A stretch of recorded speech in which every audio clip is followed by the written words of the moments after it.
Hello everyone, कैसे हो आप सब। आई होप कि आप सब बहुत अच्छे होंगे। तो वेलकम है आप सभी का पीएलएस मार्शल स्पिरिट के एक और नए एपिसोड में। अगर आपने इसका पिछला एपिसोड अभी तक नहीं देखा है तो सबसे पहले वो जाके देख लेना, जिससे कि आप आज की वीडियो में कंफ्यूज ना हो। और अगर ऑलरेडी देख लिया है तो वह बहुत अच्छी बात है। अब आराम से वीडियो स्टार्ट करते हैं। तो नेक्स्ट एपिसोड की स्टार्टिंग में हम उन वुल्फ स्पिरिट बीस्ट को देखते हैं जो की बहुत ही ज्यादा तेजी से भागते हुए अकेडमी के उन दोनों लोग पर हमला करने के लिए आ रहे थे। और उनके अटैक से बचने के लिए अकेडमी के वो दोनों लोग अपनी स्वॉर्ड से उन पर स्लैश अटैक कर देते हैं। पर हम देखते हैं कि उनके उन स्लैश अटैक से वो स्पिरिट बीस्ट बहुत ही आसानी से बच गए थे। ये देखकर तभी फैंग अपनी ब्लडी जायंट स्वॉर्ड को उनकी तरफ भेजता है, जिससे कि वो उन लोगों को वुल्फ स्पिरिट बीस्ट से बचा सके। जिसके बाद हम देखते हैं कि फैंग के स्वॉर्ड ने बड़ी आसानी से उन सभी को वहाँ से दूर कर दिया था। वहीं दूसरी तरफ फैंग खुद उन लोगों के पास आ जाता है। फिर हम देखते हैं कि फैंग अपनी आंखों को बंद करके अपनी स्वॉर्ड को डायरेक्शन दिए जाता है और उसकी स्वॉर्ड बहुत ही ज्यादा आसानी के साथ उन सारे वुल्फ स्पिरिट बीस्ट को खत्म करती जाती है। फैंग के ब्लडी जायंट स्वॉर्ड ने उन सारे वुल्फ स्पिरिट बीस्ट को हिट कर दिया था, जिस वजह से वो वहीं के वहीं खत्म हो जाते हैं। अब फैंग की ऐसी स्ट्रेंथ को देखकर अकेडमी का वही आदमी उससे कहने लगता है कि ब्रदर फैंग, हम आपके बिना जिंदा कैसे रहेंगे। जिसके बाद फैंग नॉर्मल हो जाता है और वो सोचने लगता है कि ये अपने मास्टर को पहचानती है तो फिर ये वापस क्यों आई। फैंग अपनी स्वॉर्ड की तरफ देखते हुए ये सब सोच ही रहा था। वहीं दूसरी तरफ हम हान यूनिर को देखते हैं जो कि अकेले ही कुछ वुल्फ स्पिरिट बीस्ट का सामना कर रही थी, वो भी अपनी स्वॉर्ड के साथ। लेकिन उनको हराने में हान यूनिर को जरा भी वक्त नहीं लगता।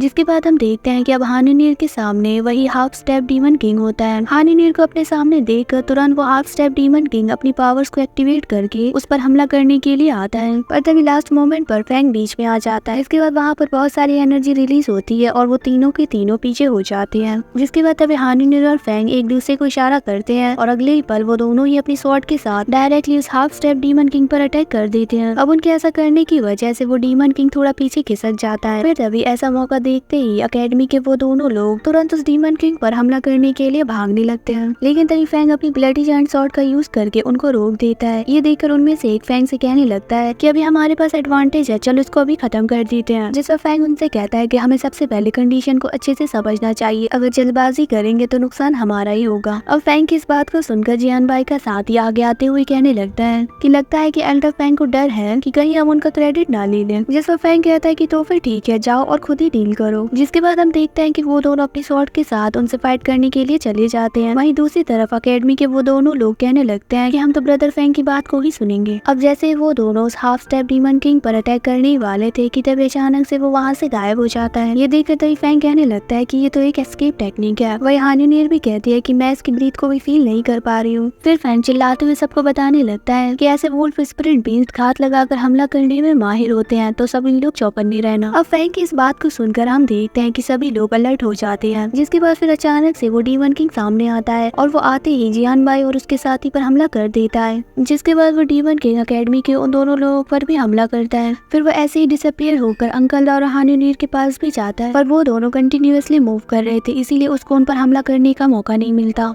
फिर तभी हम देखते हैं कि एक वुल्फ स्पिरिट बीस्ट उन दोनों लोगों पर अपना पावरफुल क्लॉ अटैक कर देता है। तभी ये देखकर फैंग अपनी स्वॉर्ड की मदद से उसकी तरफ एक स्लैश अटैक को रिलीज करता है, जिससे कि वो उनको बचा सके। पर तब अचानक से फैंग के सामने वही डीमन किंग आ जाता है और वो आते ही फैंग पर झपट पड़ता है। पर हम देखते हैं कि फैंग ने जैसे तैसे खुद को उससे बचा लिया था। जिसके बाद ये डीमन किंग बहुत ही ज्यादा तेजी के साथ उनके चक्कर लगाना शुरू कर देता है और ये सब देखकर अंकल दाओ फैंग से कहने लगते हैं कि अगर ऐसा सब चलता रहा तो हम बहुत ही जल्द। पर तब एकदम से फैंग उनसे कहता है कि अभी इन सब बातों का वक्त नहीं है, हमें जल्द से जल्द कोई प्लान बनाना होगा। जब ये वुल्फ हम पर अटैक करेगा तो उस मोमेंट पर इसे खुद को रिवील करना पड़ेगा, तो बस आप सभी लोग उसी मोमेंट का फायदा उठाना। अब फैंग की इस बात को सुनकर सभी उससे एग्री कर जाते हैं। फिर हम देखते हैं कि फैंग आगे बढ़कर अपनी स्वॉर्ड से अटैक करना शुरू कर देता है। साथ ही वो बाकियों से भी कहता है कि मेरे साथ ऐसे ही एक्शन लेते जाओ। ये सुनकर अकेडमी के वो दोनों लोग भी हमला करना शुरू कर देते हैं। अब उन सब के ऐसा करने की वजह से हम देखते हैं कि वो डीमन किंग अब सामने आ गया था। वही दूसरी तरफ फैंग अंकल दाओ से कहता है कि तुरंत अपनी थंडर स्पिरिट को बाहर निकालिए। ये सुनकर अंकल दाओ बिल्कुल ऐसा ही करते हैं। अब इतने सारे पावरफुल अटैक से कंबाइन होने की वजह से वहाँ पर एक बहुत बड़ा ब्लास्ट होता है और जिसकी फोर्स से वो डीमन किंग वहीं पर स्टक हो जाता है। जिसके बाद तभी हान यूनिर भी अपनी स्वॉर्ड से उस पर अटैक करते हुए कहती है कि क्या तुम भागना चाहते हो। वो डीमन किंग हान यूनिर के अटैक को ब्लॉक करने की कोशिश करता है। वही हम देखते हैं कि उसके पैर नीचे से जमना शुरू हो जाते हैं। फिर तभी एकदम से फैंग सामने से आते हुए कहता है कि आज तुम्हारी मौत का दिन है। इतना कहते ही फैंग अपने ब्लडी जायंट स्वॉर्ड से उस डीमन किंग के हार्ट पर अटैक कर देता है। पर तभी हम देखते देखते हैं कि फैंग के स्वॉर्ड ने उसके अंदर की डार्क एनर्जी को भी ऑब्जर्व करना शुरू कर दिया था और ऐसा होने की वजह से फैंग की स्ट्रेंथ बढ़ती ही जा रही थी। फिर फैंग उस डीमन किंग का दूध पीछे फेंक देता है, पर अब भी वहाँ पर बहुत सारे वोल्फ स्पिरिट बीस्ट मौजूद होते हैं और उन सभी को एक बार में खत्म करने के लिए फैंग अपनी किलिंग इंटेंट को रिलीज करता है। लेकिन इस बार फैंग का किलिंग इंटेंट उसकी बॉडी से नई स्वॉर्ड से रिलीज हो रहा है। अब उसकी रेंज में आने वाले सारे वोल्फ स्पिरिट बीस्ट वही के वही खत्म हो जाते हैं, पर तभी हम देखते हैं कि फैंग आउट ऑफ कंट्रोल हो जाता है, जिससे कि वहाँ पर मौजूद सारे लोग ही हर्ट होना शुरू हो गए थे।